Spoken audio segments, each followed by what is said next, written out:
오늘은 주님 앞에 내가 홀로 섭니다. 내가 주님 앞에 홀로 섭니다. 라는 제목으로 하나님의 말씀을 나누도록 하겠습니다. 본격적으로 말씀에 들어가기에 앞서서 오늘은 이혜인 수녀님의 시를 낭송하는 것으로 설교를 시작하도록 하겠습니다. 제가 전문적으로 시를 낭독하는 방법은 잘 모르지만 좀 구색을 갖추기 위해서 시 내용과 어울릴 법한 배경음악을 준비했습니다. 배경음악이 나오면 시를 낭독해 보도록 하겠습니다. 제목, 삶이란 때론 이렇게 외롭구나. 지은이 이혜인. 어느 날 혼자 가만히 있다가 갑자기 허무해지고 아무 말도 할 수 없고 가슴이 터질 것만 같고 눈물이 쏟아지는데 누군가를 만나고 싶은데 만날 사람이 없다. 주위엔 항상 친구들이 있다고 생각했는데 이런 날 이런 마음을 들어줄 사람을 생각하니 수첩에 적힌 이름과 전화번호를 읽어내려가 보아도 모두가 아니었다. 혼자 바람 맞고 사는 세상, 거리를 걷다 가슴이 삭히고 마시는 뜨거운 한 잔의 커피. 삶이란 때론 이렇게 외롭구나. 혹시 우리 성도님들께서는 인생을 사시면서 이혜인 수녀님의 시에서 나온 내용처럼 혼자 있어서 몸서리치게 외로운 날 누군가 나와 마음을 같이 해주고 함께 시간을 해줬으면 좋겠다 하는 생각 해본 적 있지 않으십니까? 그래서 자신의 핸드폰에 있는 지인들의 이름과 연락처를 둘러보는데 막상 나의 외롭고 슬픈 깊은 속사정을 마음 편히 나눌 만한 사람이 없어서 더 외로워지고 더 쓸쓸해진 적 있지 않으십니까? 이혜인 수녀님은 우리가 살아가는 이 세상이 우리와 마음을 깊이 나누어 줄 사람, 내 깊은 속사정을 들어줄 리가 한 사람도 없기 때문에 우리가 사는 세상을 일컬어 혼자 바람 맞고 사는 세상, 혼자 바람 맞고 사는 세상이라고 이야기했습니다. 공감이 되는 표현입니다. 이 세상을 살아가는 모든 사람들은 저마다 외로움들을 가지고 살죠. 공부를 많이 하신 분들이나 배움이 적으신 분들이나 많이 가지신 분들이나 하루 벌어 하루 먹고 사시는 분들이나 예외 없이 누구나 외롭기는 매한가지입니다. 주변에 사람들이 많이 몰리지 않는 분들은 사람들이 없어서 외로움을 느끼고, 주변에 사람들이 많이 모이시는 분들은 그 많은 사람들 중에 내 진정한 친구가 거의 없고 혹시 나를 이용하러 온 사람이 아닌가 하는 생각 때문에 더 외로움을 느끼죠. 소위 성공하시는 분들이나 아니면 리더 자리에 올라가신 분들 역시 자신만이 감당해야 될 책임과 짐들이 있기 때문에 나름대로의 외로움을 느끼며 삽니다. 그래서 이 세상을 살아가는 모든 사람들은 어린아이에서부터 어르신들까지 이르기까지 많은 사람들은 다 자기만의 외로움들을 갖고 살죠. 1988년도에 가수 변진섭 씨가 데뷔를 했는데요. 그분이 첫 번째 앨범 첫 번째 타이틀곡을 뭘로 정했냐면 홀로 된다는 것이란 곡을 정했습니다. 이 곡을 들어보면 사람이 얼마나 혼자 있기를 견디기 힘들어하는지 그 가사 후렴부가 이렇게 소개해 줍니다. 이별은 두렵지 않아. 눈물은 참을 수 있어. 하지만 홀로 된다는 것이 나를 슬프게 해. 혹시 이 노래 기억하십니까? 기억하지 못하시는 분들을 위해서 제가 잠깐 불러보도록 하겠습니다. 이별은 두렵지 않아. 눈물은 참을 수 있어. 하지만 홀로 된다는 것이 나를 슬프게 해. 따라서 하실 것까지는 없으신데 제가 노래를 부르면 다 모든 노래가 성가곡이 돼서 이게 가요 부르는 맛이 잘 살진 않지만 제가 이 곡을 초등학교 4학년 때 처음 들었는데요. 이 후렴부 가사가 어린 마음에 이해가 되더라고요. 오랜 기간 동안 교제해오던 여자친구와 헤어지는 것은 견딜 수 있는데 혼자 된다는 것은 힘들다는 가사 아닙니까? 지금도 이 곡은 수많은 사람들이 좋아하고 있고 수많은 사람들이 부르고 있습니다. 그것은 그만큼 이 곡에 대해서 공감하고 있다는 것이고 많이들 외로움을 느끼며 살아간다는 것이죠. 요즘 현대인들이 수많은 사람들이 겪는 정신질환 중에 대표적인 것은 우울증이죠. 우리에게 우울증이 찾아오는 경로는 여러 채널입니다. 그런데 가장 대표적이고 핵심적인 채널은 혼자 있을 때, 혼자라고 느껴질 때 우울증이 찾아오는 것 아닙니까?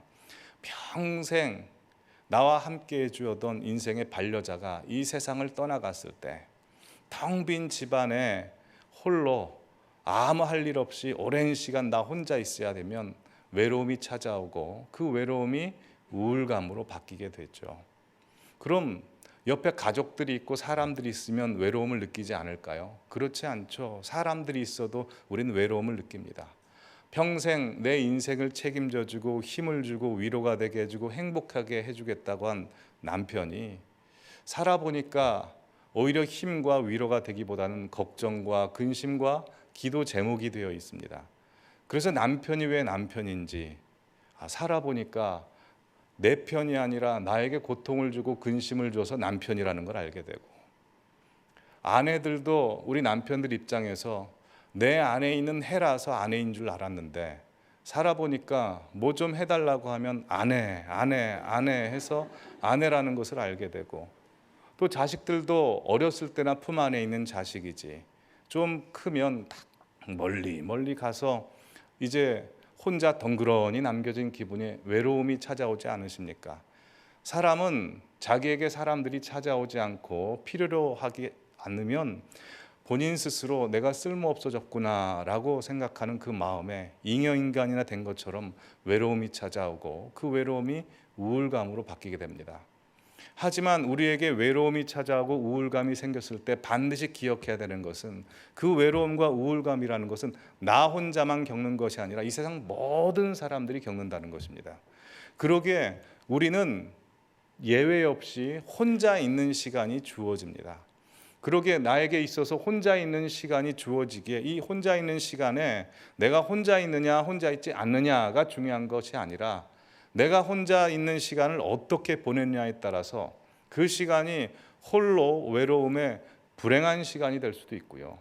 반대로 이전에 경험하지 못했던 영적 성장, 깊은 업그레이드가 이루어질 수 있다는 것입니다. 오늘 이곳에 계신 우리 모든 성도님들께서는 지금까지 인생을 살아오시면서 여러 외로움들을 느끼며 살아오셨지요. 그렇다면 우리 성도님들께서는 본인 스스로 생각하기에 나는 외로움을 잘 견디시는 편인가 아니면 견디지 못하는 편인가 어느 쪽에 속하셨다고 생각하십니까? 질문을 바꿔보면 혼자서도 잘 지내시는 편이십니까? 아니면 혼자서 잘 못 지내시는 편이십니까? 심리학자인 칼융 박사에게 어떤 목사님이 찾아옵니다. 그 목사님은 소위 목회를 하시다 번아웃이 와서 상담을 받으러 찾아왔습니다. 박사님, 저 좀 도와주십시오.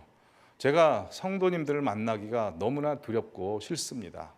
제가 신방을 가면 저를 반겨주는 이가 거의 없는 것 같아서 외로운 마음이 들고, 설교하는 것은 왜 이렇게 버겁고 어려운지요. 주일 돌아오는 것이 너무 두려워서 토요일만 되면 어디론가 도망가고 싶습니다. 저 어떻게 해야 됩니까? 그러자 칼융 박사님이 그 이야기를 듣고 이런 제안을 합니다. 목사님, 오늘부터 제가 시키는 대로 한번 살아보시기 바랍니다. 오늘부터 아무도 만나지 말고 아무것도 하지 말고 혼자 집에서 혼자 시간을 보내십시오. 그렇게 일주일을 혼자 보내시고 나서 다음 약속 시간에 오셔서 그 느낌을 저에게 이야기를 해 주십시오 라고 하자 목사님이 화색을 띠면서 제가 그 삶을 원했습니다. 제가 원하던 일입니다 라고 이야기를 합니다. 그리고 약속을 하고 집으로 돌아갔죠. 일주일 후에 시간이 돼서 다시 목사님이 돌아오시는데 얼굴이 환한 모습으로 오셨습니다. 박사님이 묻습니다. 일주일 어떻게 지내셨습니까? 일주일 너무나 좋았습니다. 저에게 있어서 최고 일주일이었습니다. 일주일 동안 뭐 하셨습니까? 목회를 하면서 바빠서 하지 못했던 이 책을 다 읽었고요. 자지 못했던 잠도 다 잤고요. 음악 감상도 하고 피아노도 쳤습니다. 너무나 행복한 시간이었습니다. 그러자 칼융 박사님이 이야기하기를 목사님, 제가 혼자 시간을 보내라고 할 때는 그런 말씀이 아니었습니다. 혼자 시간을 보내라고 하는 것은 아무도 만나지 말고 아무것도 하지 말고 오로지 목사님 혼자 자신 스스로 대화하시면서 일주 동안 자신을 데리고 한번 살아보라는 것이었습니다. 그러자 그 목사님이 하시는 말씀이 그거 어떻게 합니까? 제가 얼마나 따분하고 재미없는 사람인데요. 끔찍해서 못합니다. 라고 하자 칼륨 박사님이 책상을 탁 치면서 목사님 그거 보십시오. 목사님도 목사님 스스로를 따분하게 생각하고 재미없는 사람으로 생각하고 스스로를 좋아하지 아니하시는데 누가 목사님을 환영할 수 있겠습니까? 목사님이 먼저 목사님 스스로와 친해지셔야 됩니다. 라고 이야기했습니다. 이 이야기는 성경에 있는 내 이웃을 내 몸과 같이 사랑하라 라고 하는 말씀과 일맥상통을 이루고 있죠. 우리가 누군가에게 힘이 되고 위로가 되고 누군가를 사랑하려면 내 자신부터 소중히 여기고 내 자신을 사랑하라 라는 말씀입니다. 즉, 나 자신과의 관계가 건강해야 나 아닌 타인과의 관계도 건강한 관계를 맺을 수 있다라는 것이죠. 자, 그렇다면 우리 성도님들 스스로에게 질문해 보시죠. 나는 나와 관계가 좋은가? 어떠십니까? 자신과 타인이 아니라 자신과 친하게 지내십니까? 아니면 좀 머쓱하시고 대면대면하십니까? 아니면 자신을 소중히 여기시고 사랑하십니까? 아니면 혐오스럽게 그리고 수치스럽게 생각하십니까? 우리에게 만약 일주일의 시간이 주어지고 일주일의 시간 동안 핸드폰도 하지 않고 뉴스도 보지 않고 아무것도 하지 말고 혼자 자신을 데리고 일주일 동안 살라고 한다면 그렇게 일주일을 보내실 수 있으시겠습니까? 만약 우리가 일주일을 오롯이 나 혼자 대화하면서 나 자신을 데리고 살 수 있다면 나 자신은 내면이 참 건강한 사람일 것입니다. 하지만 이 시대를 살아가는 수많은 현대인들을 보면 혼자 있는 것을 견디지 못합니다. 더군다나 핸드폰 하나 없으면 불안해서 견디지를 못하죠. 왜냐하면 핸드폰에 다 있으니까요. 핸드폰 있으면 혼자 다 있죠. 핸드폰으로 뉴스도 보고 영상도 보고 통화도 할 수 있고 핸드폰 하나 없어 보십시오. 일주일 동안 내가 과연 잘 지낼 수 있는가? 그런데요, 우리가 사람들을 잘 지켜보면 사람들이 꼭 혼자라고 그래서 외로움을 느끼는 것은 아닙니다. 예를 들어서 어떤 커피숍에 커피를 시켜놓고 혼자 앉아있는 사람을 우리가 보면 저 사람 외롭겠다라고 생각이 드는데요. 정작 본인은 외롭지 않을 수 있습니다. 어떤 경우에 그럴까요?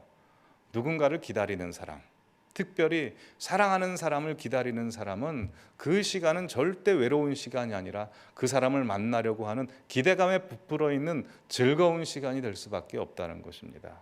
여러분, 우리의 신앙생활이 그런 겁니다.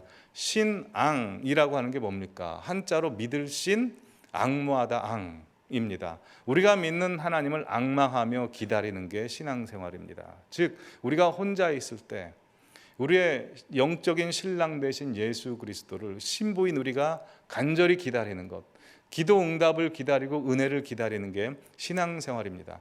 물론 그 기대감에 넘치는 마음으로 즐겁고 행복한 마음으로 감사하면서 기다릴 수도 있고요.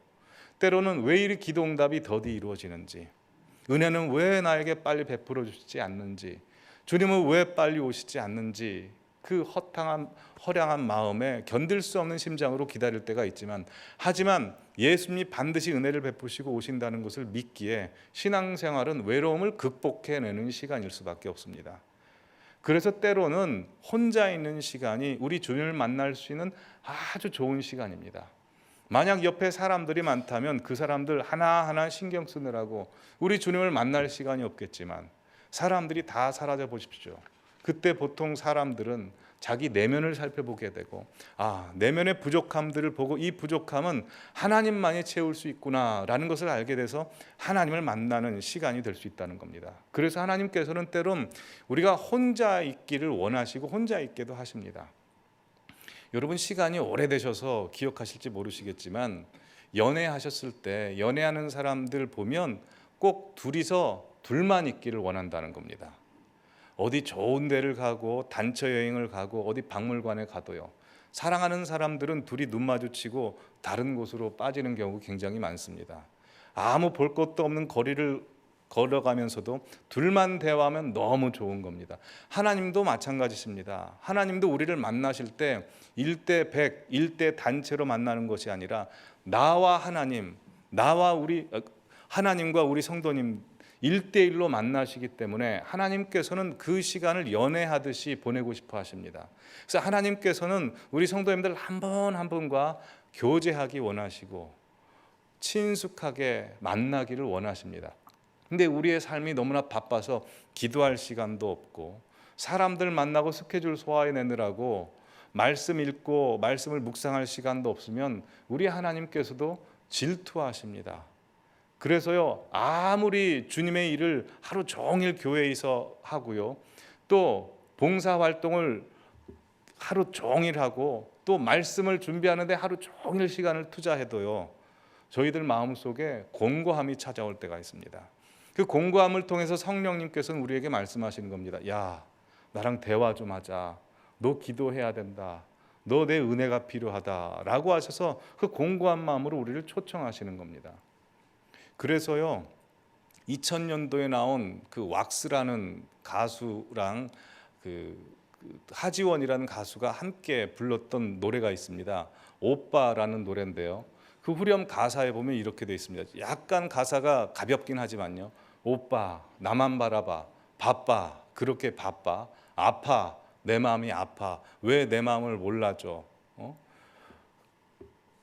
그 다음 가사가 어떻게 되죠? 예. 오빠 그녀는 왜 봐, 거봐 그녀는 나빠. 이게 가사가 참 경박스럽긴 하지만요, 이 가사가 마치 성령님의 음성으로 들릴 때도 있습니다. 야, 너 그렇게 바쁘니? 기도할 시간도 없니? 네가 기도할 시간도 없이 세상을 바라보니 네가 힘들어하지 않니? 네가 힘들어하니까 내 마음이 아프다. 그러니 나만 바라봐라 라고 말씀하시는 성령님의 음성으로도 들을 수 있습니다. 우리를 위해서 말할 수 없는 탄식으로 기도하시는 성령 하나님께서 우리와 교제 나누고 싶어 하신다는 겁니다. 그래서 하나님께서는 때로 우리 성도님들의 인생 가운데 홀로 두실 때가 있습니다. 홀로 두시는 이유는 우리와 깊은 교제와 깊은 만남의 시간을 갖고 싶으시기도 하지만 더 중요한 이유는 우리에게 필요한 시간이기 때문입니다. 첫 번째로 그래야 우리가 살아있기 때문입니다. 우리가 회복되기 때문입니다. 모든 사람들은 하나님으로부터 왔고 하나님으로부터 가기에 우리는 결국 하나님께서 은혜 주시고 하나님께서 능력 주셔야만 살아갈 수 있는 존재인데, 하나님 아닌 것들로 우리를 채우려다 보니까 우리가 계속 망가지는 겁니다. 그래서 하나님께서는 우리를 홀로 두게 하심으로, 하나님을 나 혼자서 대면하여 만나게 하심으로 우리를 다시 살리게 하십니다. 두 번째 이유는 하나님께서 우리 성도님들을 큰 일을 감당하게 하시기 위해서입니다. 사명을 가지고 사명을 감당하게 하려고 하시는데 내 지금 믿음과 내 순종 가지고는 그 사명 감당할 수 없기 때문에 하나님과 둘만의 친숙한 시간을 통해서 내 믿음의 심지가 깊게 뿌리 박히게 하심으로 말미암아 그 사명을 감당케 하시기 위해서 때론 홀로 두게 하실 때가 있습니다. 우리는 이해가 되지 않죠. 하지만 살아보면 하나님께서 나를 홀로 두게 하신 이유는 이것 때문이었구나 라는 걸 깨닫게 된다는 겁니다. 바로 오늘 본문의 내용이 그것을 가르쳐 줍니다. 오늘 본문 디모데후서 4장의 내용은 바울이 마지막 죽기 직전에 쓴 서신서의 마지막 장입니다. 바울은 자신이 곧 죽는다는 것을 알고 있었습니다. 그래서 디모데후서 4장 6절에 보면 그는 이렇게 고백합니다. 전제와 같이 내가 벌써 부어지고 나의 떠날 시각이 가까웠도다. 하나님께서는 사도 바울을 너무나 사랑하셔서 지금까지 사도 바울은 하나님 앞에 높이 올려드리는 찬송과 같은 인생을 살게 하셨지만 마지막 순간, 마지막 큰 사명도 그가 실족하지 않고 온전히 그 사명을 감당하시기 위해서 그에게 이제 은혜를 베푸시고 그를 훈련시키십니다. 어떻게 훈련시키시는지 오늘 보면 9절부터 한 절 한 절 보시겠습니다. 9절 보시면 너는 어서 속히 내게 오라. 여기서 너는 아들 디모데를 가리킵니다. 마지막 때가 되자 아들과도 같은 디모데에게 마지막 유언을 남기고 싶었죠. 그리고 10절 데마는 이 세상을 사랑하여 나를 버리고 데살로니가로 갔고 그리스게는 갈라디아로 디도는 달마디아로 갔고, 바울이 죽을 시간이 다가오니까 평상시에 바울을 따라다니던 수많은 사람들이 다 떠나버리는 겁니다. 여러분, 우리가 살면서 힘 있고 잘 되면 많은 사람이 찾아오지만 힘 없고 잘 안 되면 알아서 사람들이 떠나가는 것 아닙니까? 그래서 살면서 상처받아 보신 적 많으시죠? 근데 바울도 마지막 순간, 정말 중요한 이 순간에 사람들로 인해서 상처를 받습니다. 하지만 하나님께서 바울을 사랑하셔서 딱 한 사람은 남겨두시는데 그 사람은 누가입니다. 누가는 의사였고 바울의 주치의였습니다. 뿐만 아니라 그는 사도행전을 기록한 사람으로서 사도 바울이 따라다니는 곳마다 다 따라다니면서 그의 행적을 기록하게 했죠. 그래서 누가를 남겨두셨습니다. 그리고 보시면 11절에 마가를 데리고 오라. 그가 나의 일에 유익하니라. 마가와는 사연이 있지 않습니까?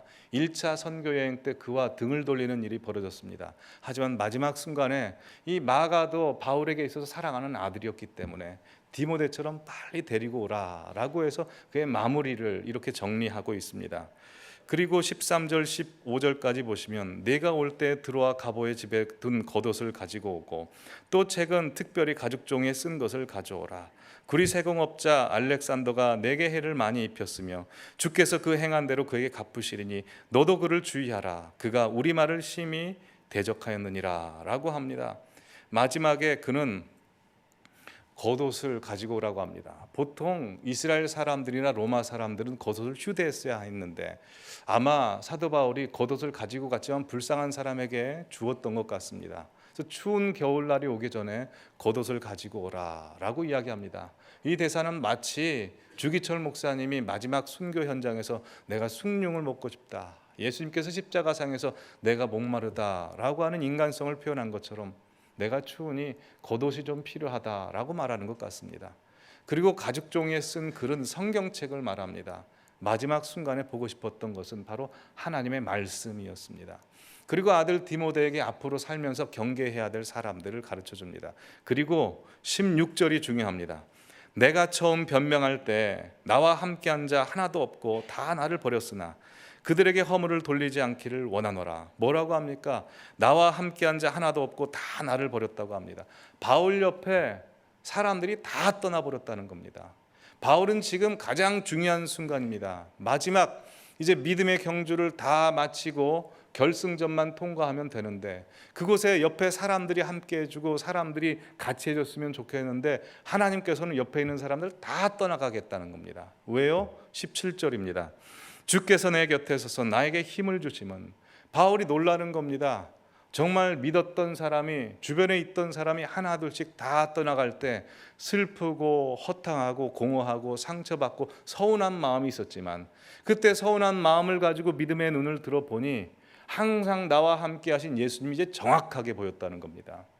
사실 이전에도 예수님께서는 바울과 함께 하셨습니다. 감옥에서도 함께 하셨는데요, 예수님이 잘 안 보였던 겁니다. 왜요?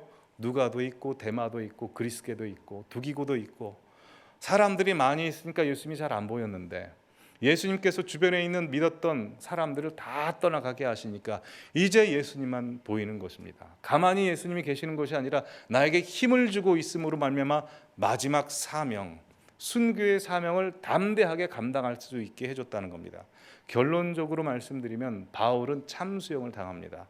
어마어마한 일입니다. 그 일을 바울은 알고 있었습니다. 근데 그 사명을 끝까지 감당하게 하시기 위해서 하나님께서 그에게 하시는 방법은 주변에 있는 사람들을 다 흩어지게 함으로써 외롭게 만들어 오히려 주님을 바라보게 한 것입니다. 우리 성도님들께서도 지금까지 인생을 사시면서 가장 결정적일 때, 사람이 정말 필요할 때, 누군가 좀 함께 해줬으면 좋겠다 할 때 보면 사람들이 다 떠나가고 홀로 남겨진 채 그 일들을 감당해야 될 때 있지 않으셨습니까? 그래서 그 사람들 때문에 배신감을 느끼고 그 상처받은 마음들을 가져보신 적 있지 않으십니까? 하지만 여러분, 너무 사람에게 서운해하지 마시기 바랍니다. 사람들 때문에 너무나 상처받지 마시기 바랍니다. 소중한 사람, 믿었던 사람 떠나가야 주님이 보이는 겁니다. 그 사람들이 떠나가야 믿음의 길을 걸어갈 수 있었습니다.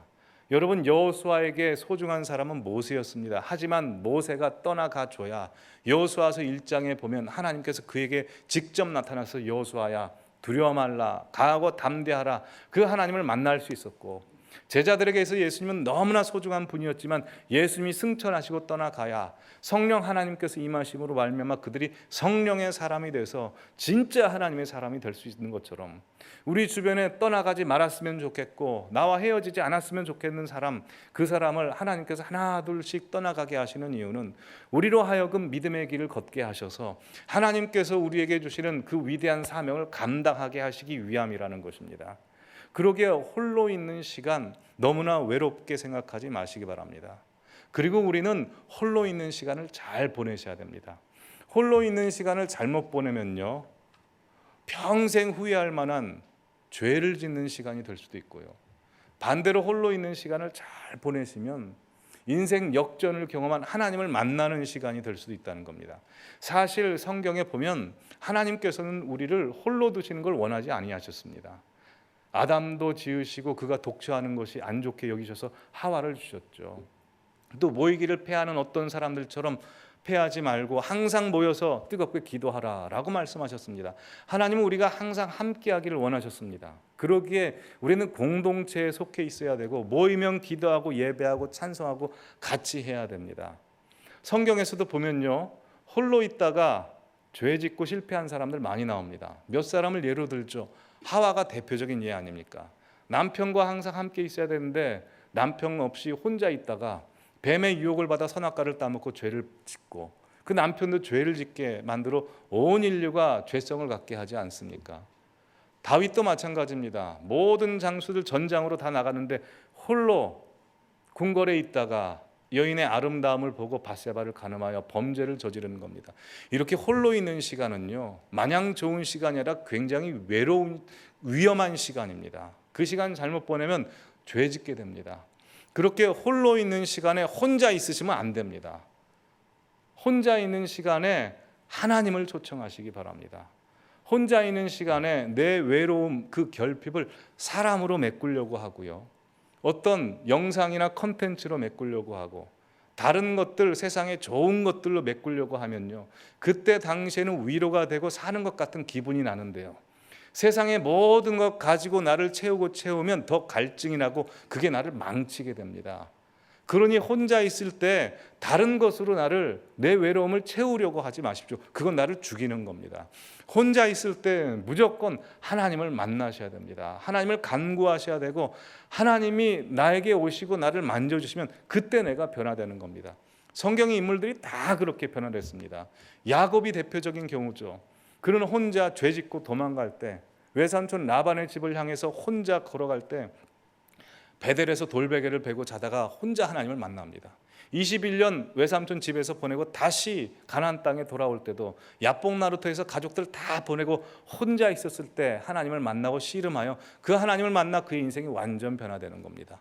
모세도 그렇습니다. 모세가 80세 때 체념하고 아무 희망도 없이 혼자 양을 치러 가다가 시내산에서 불 붙는 떨기나무에 있는 하나님을 보고 그의 인생이 변화됩니다. 만약 모세가 친한 친구, VIP, 친한 친구와 함께 양을 치고 갔다고 해보십시오. 그 사람들과 이야기하느라고, 그 사람들과 대화하느라고 불 붙는 떨기나무에 계신 하나님을 볼 수 있었을까요? 볼 수가 없었을 겁니다. 그러게 혼자 있는 시간이라고 하는 것은 하나님을 만날 수 있는 최고의 시간입니다. 요나도 마찬가지죠. 그는 죄를 범했습니다.